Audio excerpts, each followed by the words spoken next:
டேய் அந்த போறாடா ஓன்னா மட்டும் உன்னை விட்டுருவோமா? Come on charge. என்ன பண்ண வேலை இருக்கா? என் கூட வேலை தர்றேன் பாரு. புறப்படுவோமா? எப்பா இன்னைக்கு ஒரு நாள் பூரா எவ்வளவு இருக்குமோ? ஒரு நாள் இல்லையா, ஒரு நாள் ஒரு வருஷம் கூட இழுத்து வச்சு செய்யி. ஏத்தத்திலயும் இறக்கத்திலயும் கூட்டி போறானே, எந்த ஊருக்கா கூட்டி போற? இதோட 11 கிலோமீட்டர் ஆகி போச்சியா? சொல்ல இந்த ஓட்டம் ஓரியடா. பேசாம வாயா, பொருள் பெருசுல அண்ணன் மாதிரி தளராம நங்கு நங்கு நடந்து வா. நங்கு நங்குன்னு ஐயம்மா. ஏண்டா தம்பி, உனக்கு என்ன குறை வச்சோம்? 2 நேரத்துக்கு நல்ல சாப்பாடு, பருத்தி கொட்டை புண்ணாக்கு என்ன அவ்வளோதும் சாப்பிட்டு விட்டு இப்போ மஞ்சட்டில் விட்டா யார் உன்னை பிடிக்க வந்தா? நான் தானே பிடிக்க வந்தேன்.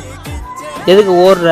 ஓடலாம் அப்படி பாரு, உனக்கு காலில் அடிபட்டு எனக்கு அடிபட்டு 2 பேருக்குமே சிரமமாகி போச்சு. இந்த மாட்டிக்கிட்ட இதை முன்னாடியே நின்றுக்கலாமே, எதுக்கு இவ்வளோ அலைச்ச? தேவையா? போடா.